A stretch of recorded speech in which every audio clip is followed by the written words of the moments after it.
Hey guys, GimR the video game scientist from VG Bootcamp here.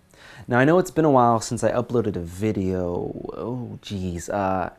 Anyways, there's good reason for that. My home life and my work life. Now as far as my home life is concerned, it's been really hard for me to sleep the last year. I wake up 8 to 10 times every night. Don't worry though, I'm going to get a sleep study done soon so I can try to fix that. Also, my mother has Alzheimer's at the age of 50. In January of this year, 2016, she moved in with me and my brothers so we take care of her. It's gotten to the point where we have a 4 to 5 hour shift each day, each of us, and we each spend time watching her, taking care of her, giving her activities to do, So I can't do something like this while I'm taking care of her, and then I have all my other added work on top of that, and that was my second point. This has been VG Bootcamp's busiest year. I think I was head of production for 20 events. There was a couple points where I think I had 7 weekends in a row where I was busy. Now an event takes up a lot of time. You have your packing day, your travel day, your setup day, then 2 or 3 days of the actual event, and then your travel day back home, and then a day of packing back up, putting everything back, and a rest day.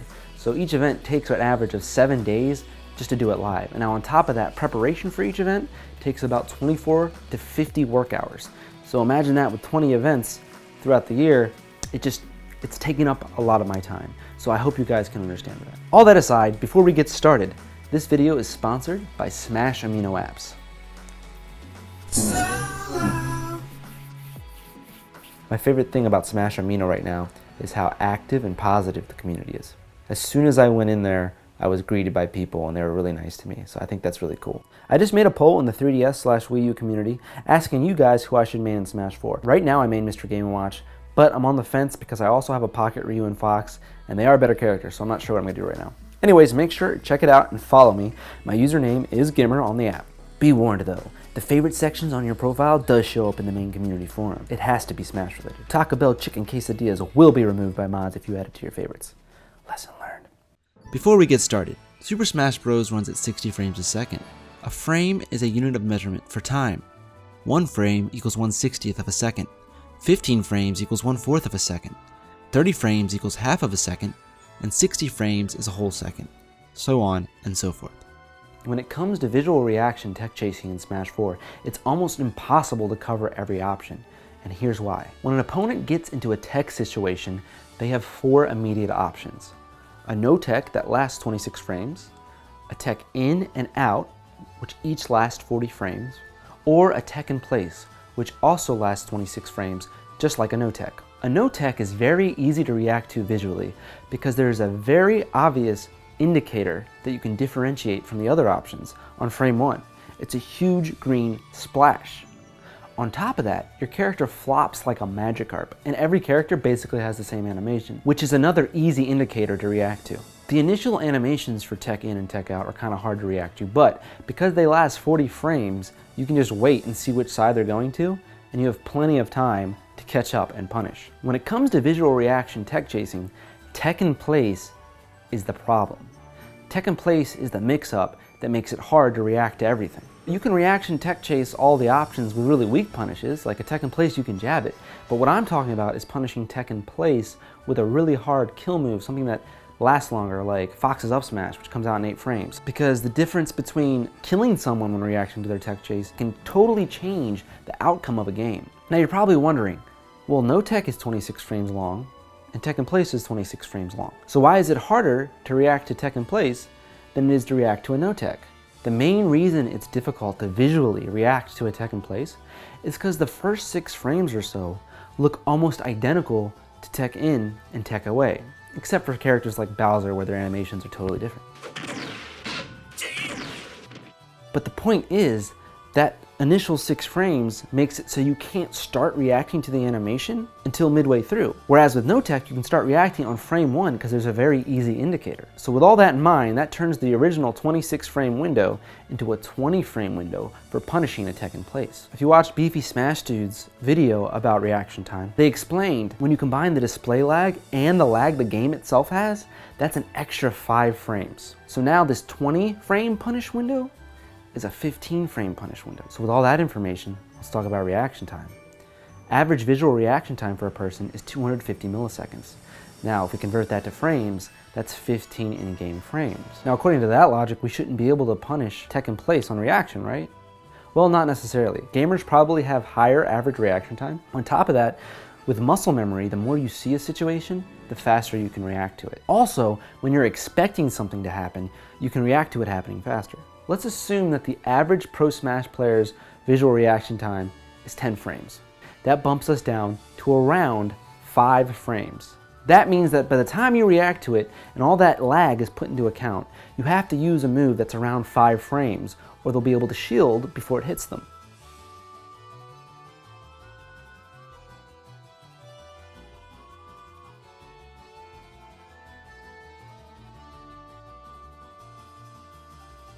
With all that in mind, what's this video about? Why is it called Audible Tech Chasing? What did I discover that makes it so reaction tech chasing is possible? So you can actually punish a tech in place with a hard punish like Fox's up smash or something like that. This is really funny, and I'm surprised nobody noticed this, but a majority of the viable cast makes a verbal yelp or a verbal noise when they tech in place. This noise does not happen when they tech in or out. In fact, no sound happens when someone techs in or out. So here is every single character that makes a very identifiable sound. Oh, and by the way, it's the same sound every time.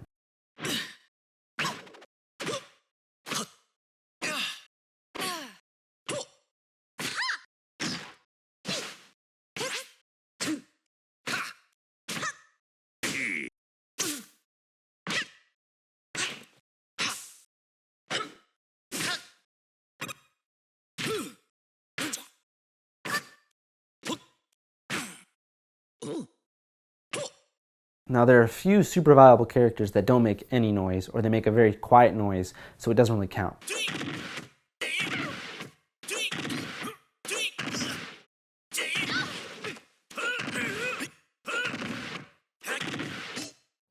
So I guess that gives them a slight bump in the tier list if the technology I'm about to show you guys starts getting used in tournaments. So why is this verbal yelp important?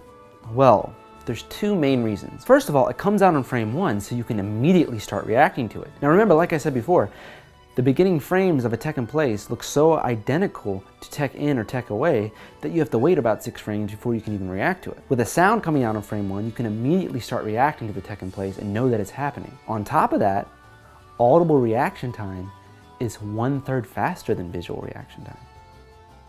So if you start to get these sounds and memorize them and get them in your muscle memory, instead of having a 5 or 6 frame window to punish a tech in place on reaction, you get a 10 to 12 frame window. And that's crazy good. Now let's go back to no teching real quick, because I want to talk about that. Not only is it easy to react to visually, but you might have guessed it, your character makes a sound when they don't tech. And it's the same sound no matter what. This is really good because no tech and tech in place can be covered with the same option when you punish it. Alright, so because of this discovery, I've come up with a method for tech chasing. So what is it? Well, when you recognize that you've put your opponent into a tech situation, you want to get yourself as close to them before they touch the ground.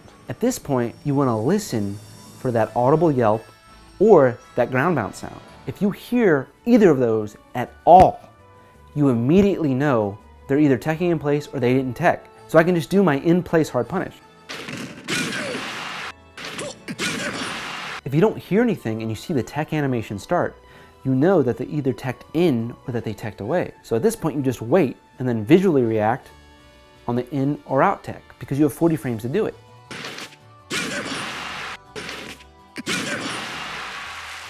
Now you're looking for that sound. So if what you're looking for doesn't happen and the tech animation starts and you don't hear anything, you'll hesitate a bit, because that's what happens when you're looking for something and you're trying to react to something and something else happens. But that thing that is happening is tech in or tech away. And since they last 40 frames, that extra hesitation doesn't affect you enough to not still get that punish. Just to review it, you hit them, you run in before they hit the ground, you listen for that ground bounce or that verbal yelp. If you hear nothing, you know that they teched in or away, and when you see the animation start, just react to which side they go to. It's that simple. Now, I'm not just going to show my concept, I'm also going to prove it with 2 experiments. Apostle's going to come in and help me with this. Both experiments start with naring Mario with Fox and then dashing in. In the first experiment, the game sound and music and everything is going to be completely turned off. I'm going to be wearing my HyperX Cloud Stinger headphones, and I'm going to have music turned up really high. so that when Matt does a random tech option or a no tech, I won't even hear his controller. Now, the point of the first experiment is that I'm going to try to do a reaction tech chase with nothing but visual cues. Now, the second experiment, I'm going to have my headphones on, but I'm going to be plugged into the monitor.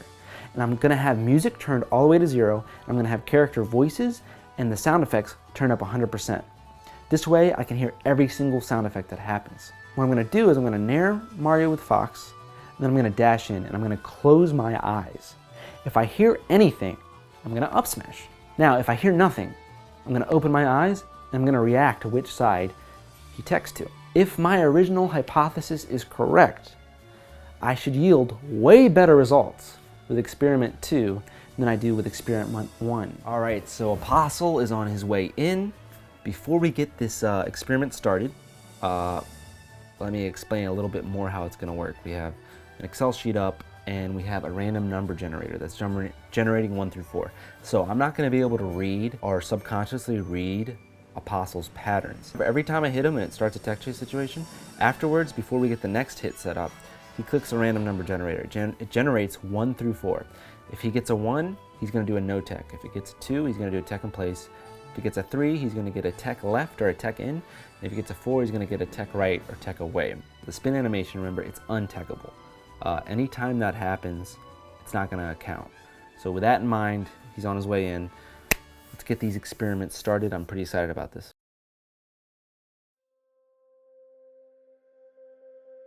All right, so the first experiment, I got really loud music on my headphones so that I can't hear his controller clicks or anything. So everything I'm trying to do is just visual reaction time. I don't think I'm gonna do too well.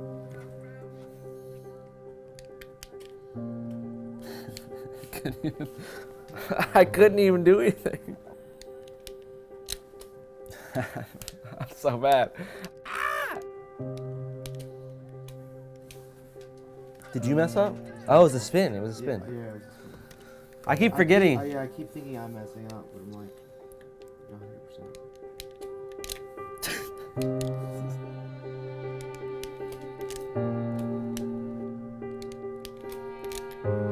I tried to dash. You're garbage.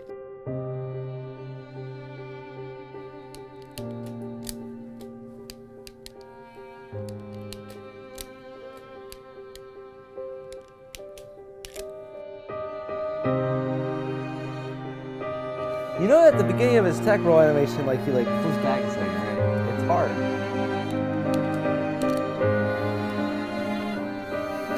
Woo! Oh, I got one.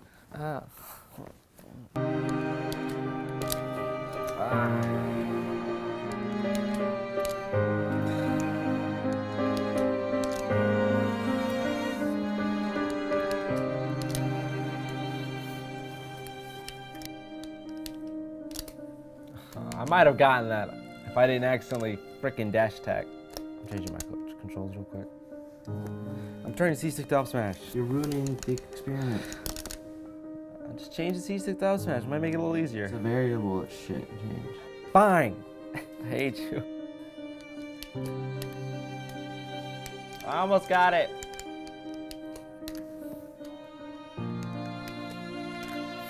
That was hard to read.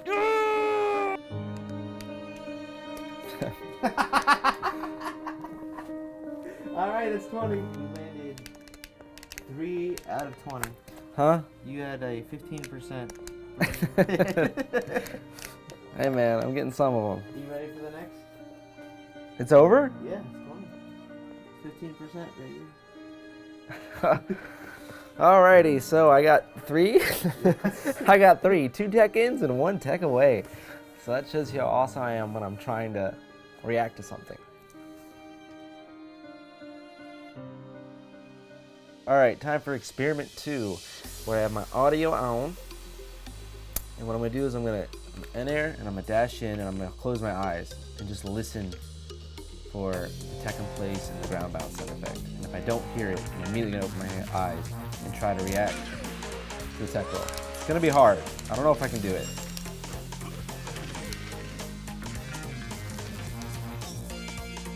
Yeah, it's hard without any muscle memory. John.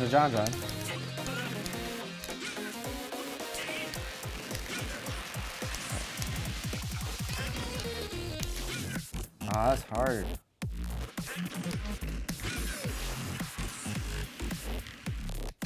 What I'm doing now is I'm closing my eyes right when you hit the ground. So I know when the sound's supposed to happen.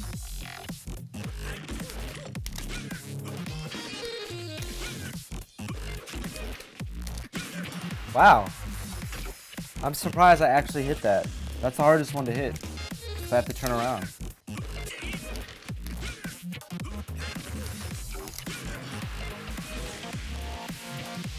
Okay. Huh? That was just you messing up? Shouldn't it still count though, since I did a reaction? That's lame.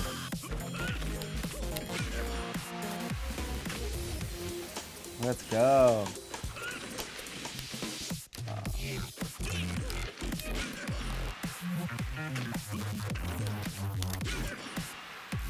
I meant to do a dash, but I still got you somehow. It's really weird when I don't hear it and I open my eyes. I somehow like immediately react to which side you're on.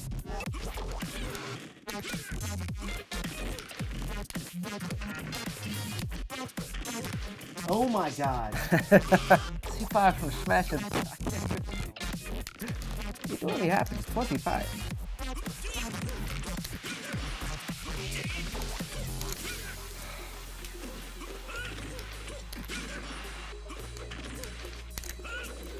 No! Can you redo that? That was a tech error.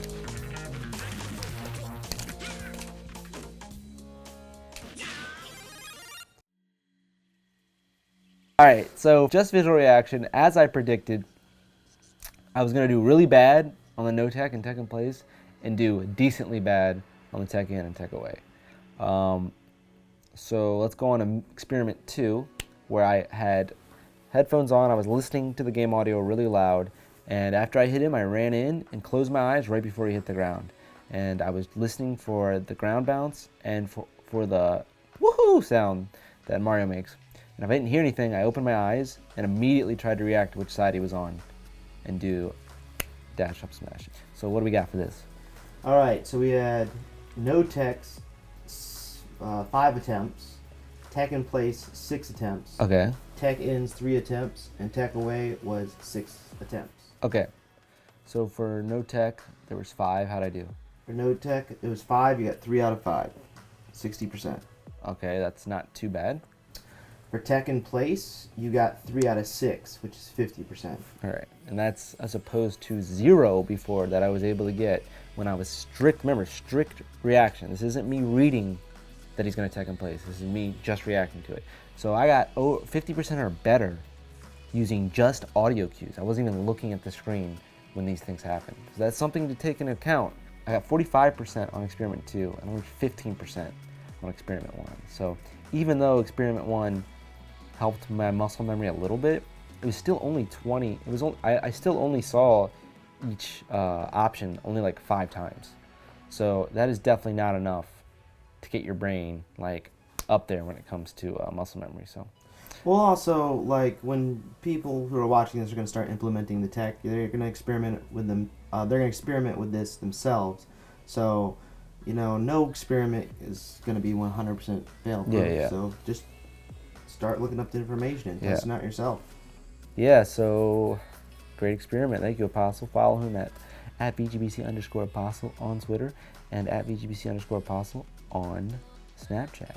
Now, in conclusion, I hope you guys are impressed with this and that you guys want to start using this for your character, especially pro players. I want to see what you guys come up with. That being said, it might spark a new rule discussion in the Smash 4 community, because with these audible cues, these audio cues are going to help you improve your game. What should the sound settings be? If it's all set to 100, the music actually drowns out the sound effects. When I stream, I actually set the sound effects and the voices to 100, and I set the music to 60, because that way you'll actually be able to differentiate the sounds from the music. If you have it all set to 100, the music kind of like overdoes it. TOs are going to have to come up with some sort of rule on what the sound setting should be to make audio reaction time better.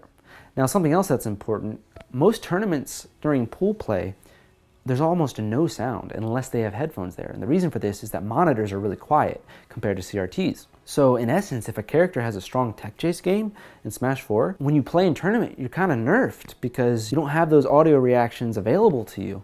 And this even affects things like power shielding. Power shield makes a very loud sound. The good thing though is power shield also makes a huge visual cue so you can react to it. But I think these things are important when it comes to tournament play. But I'm not going to be too hard on tournaments because it's really hard to find a sponsor that's willing to give you 64 headsets or even 128 headsets to have connected to these monitors. And that doesn't even include an amp you need to have the output doubled. So it's still something that needs to be thought about. But anyways, tell me what you guys think in the comment section below. Give me some ideas. What ideas do you have that you could use with this technique that I haven't already shown? And if you liked the video, please subscribe and give it a thumbs up. Thanks guys. I hope you liked it. I had a lot of fun making this video and I hope you like my new getup. Something I forgot to mention, at the end of hit stun, before you go into tumble, there are a couple frames of hit stun that you can cancel with an air dodge. Because of this, there are certain tech situations where you have to tech, but your air dodge will come out a couple frames early, before the tech happens. The sound effect for most characters' air dodges come out on frame 1. So there are certain situations where you'll hear the air dodge sound effect before they tech.